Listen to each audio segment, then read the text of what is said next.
Worthy ಖಾನೆ.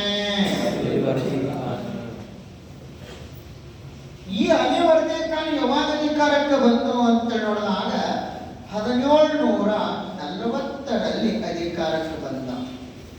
ಯಾವ 40? 1740ರಲ್ಲಿ ಅಧಿಕಾರಕ್ಕೆ ಬಂದು 1756ರವರೆಗೂ ಅಧಿಕಾರದಲ್ಲಿದ್ದ. ಈತ ಬಂಗಾಳದವನಾಗಿದ್ದ ಪೂರ್ವದಲ್ಲಿ ಏನಾಗಿತ್ತು ಅಂತ ಪ್ರಶ್ನೆ ಕೇಳ್ತಾನ. ಬಿಹಾರದ ಉಪ ಗವರ್ನರ್. ಯಾವ ಗವರ್ನರ್? ಬಿಹಾರದ ಉಪ ಗವರ್ನರ್ ಆಗಿದ್ದ ಅಂತ ಹೇಳ್ತಾರೆ.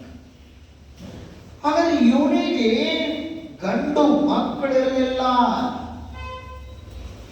3 ಜನ ಹೆಣ್ಣು ಮಕ್ಕಳೇ ಇದ್ರು. ಎಷ್ಟು ಜನ ಹೆಣ್ಣು ಮಕ್ಕಳು? 3 ಜನ ಹೆಣ್ಣು ಮಕ್ಕಳು ಇದ್ರು. ಗಂಡು ಮಕ್ಕಳು ಇರಲಿಲ್ಲ, ಗಂಡು ಸಂತಾನವಿರಲಿಲ್ಲ. ಹಾಗಾದ್ರೆ ಆ 3 ಜನ ಹೆಣ್ಣು ಮಕ್ಕಳು ಯಾರ್ಯಾರು ಅಂತ ಪ್ರಶ್ನೆ ಕೇಳಬಾರ್ದು.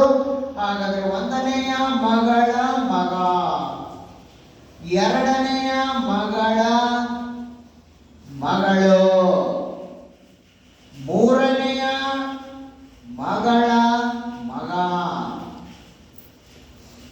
ನೋಡ್ರಿ, 1ನೆಯ ಮಗಳ ಮಗನೇ ಯಾರು ಅಂದ್ರೆ ಶೌಕತ್ ಜಂಗ್. ಯಾ ಜಂಗ್?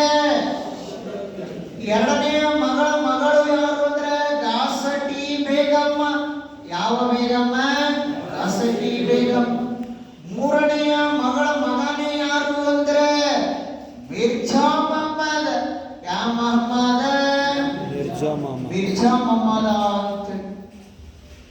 1ನೆಯ ಮಗಳ ಮಗ ಶೌಕತ್ ಜಂಗ್, 2ನೆಯ ಮಗಳ ಮಗ ಗಾಸಟಿ ಬೇಗಮ್ಮಳು, 3ನೆಯ ಮಗಳ ಮಗ ಮಿರ್ಜಾ ಮೊಹಮ್ಮದ್.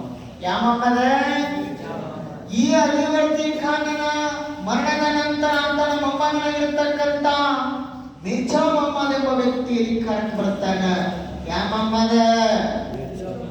ಮಿರ್ಜಾ ಮೊಹಮ್ಮದ್ ಎಂಬ ವ್ಯಕ್ತಿ ಅಧಿಕಾರಕ್ಕೆ ಬರ್ತಾನೆ. ಆದ್ರೆ ಈ ಮಿರ್ಜಾ ಮೊಹಮ್ಮದ್ 1756ರಲ್ಲಿ ಅಧಿಕಾರಕ್ಕೆ ಬಂದು 1757ರವರೆಗೂ ಅಧಿಕಾರದಲ್ಲಿರ್ತಾನೆ. ಈ ಮಿರ್ಜಾ ಮೊಹಮ್ಮದ್ ಅಧಿಕಾರಕ್ಕೆ ಬಂದಾಗ ಎಷ್ಟು ವರ್ಷ ಆಗಿತ್ತು ಅಂದ್ರೆ ಕೇವಲ 23 ವರ್ಷ. ಬಿಸಿ ರಕ್ತದ ಯುವಕ ಇದ್ದ, ತರುಣನಿದ್ದ. ಯಾರು? ಮಿರ್ಜಾ ಮೊಹಮ್ಮದ್.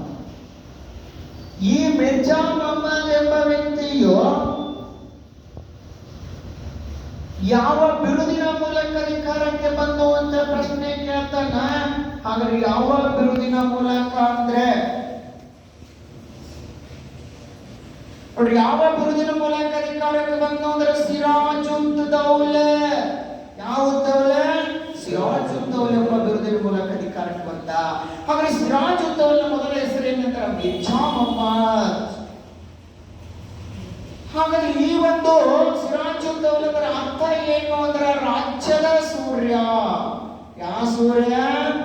ರಾಜ್ಯದ ಸೂರ್ಯ ಅಂತ ಅರ್ಥ ಕೊಡ್ತಕ್ಕಂಥ